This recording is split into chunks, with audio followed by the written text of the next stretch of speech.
પાડી નગરપાલિકા વિસ્તારમાં વસ્તી ગણતરીના પ્રથમ તબક્કાનો પ્રારંભ। વર્તમાન સમયમાં વસ્તી ગણતરીના બહાને ફ્રોડ કિસ્સાઓ સામે આવતા નાગરિકોએ સાવચેત રહેવાની જરૂર છે, જણાવતા પદ્માક્ષીબેન પટેલ। ભારત સરકાર દ્વારા હાથ ધરવામાં આવતી વસ્તી ગણતરીની કામગીરીનો આજથી પાડી નગરપાલિકા વિસ્તારમાં પ્રારંભ થયો છે। નગરપાલિકા કચેરી ખાતેથી વસ્તી ગણતરીની કામગીરી માટે નિયુક્ત કરાયેલા કર્મચારીઓ પોતાની કીટ મેળવીને પોતપોતાના નિર્ધારિત વિસ્તારોમાં રવાના થયા છે। આ અંગે માહિતી આપતા પારડી કન્યા શાળા નંબર 1ના ઉપશિક્ષિકા પદ્માક્ષીબેન રમેશભાઈ પટેલે જણાવ્યું હતું કે વસ્તી ગણતરીના પ્રથમ તબક્કાની કામગીરી શરૂ કરી દેવામાં આવી છે।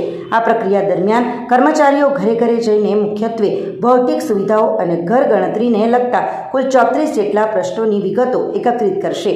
તેમણે વધુમાં ઉમેર્યું હતું કે વર્તમાન સમયમાં વસ્તી ગણતરીના બહાને કેટલાક ફ્રોડ એટલે કે છેતરપિંડીના કિસ્સાઓ પણ સામે આવતા હોય છે, જેથી નાગરિકોએ સાવચેત રહેવાની જરૂર છે। જો કે સરકાર માટે વસ્તી ગણતરીના આંકડા અત્યંત મહત્વપૂર્ણ હોવાથી તેમણે તમામ નગરજનોને અપીલ કરી છે કે તેઓ આ મહામૂલી કામગીરીમાં પૂરતો સહકાર આપીને વસ્તી ગણતરીને સફળ બનાવે।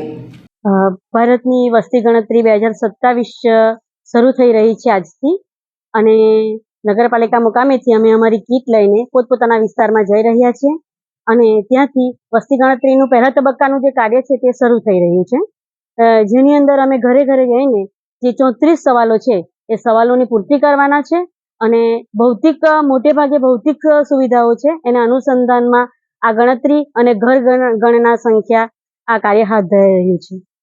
એટલે તત્કાલીન સમય એવો છે કે આ માધ્યમથી ફ્રોડ પણ ઘણા થઈ રહ્યા છે, એટલે એ પણ એક સાવચેત રહેવાની વસ્તુ છે।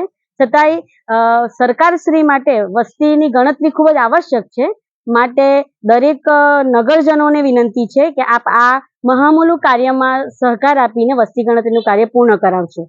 આપણી સંકલ્પ ન્યૂઝ ચેનલને સબસ્ક્રાઇબ અને લાઇક કરો, બેલ આઇકન દબાવો, જેથી આવનાર ન્યૂઝ અપડેટ્સની નોટિફિકેશન આપના મોબાઈલ પર સૌથી પહેલા પહોંચે। Like, subscribe and share the video.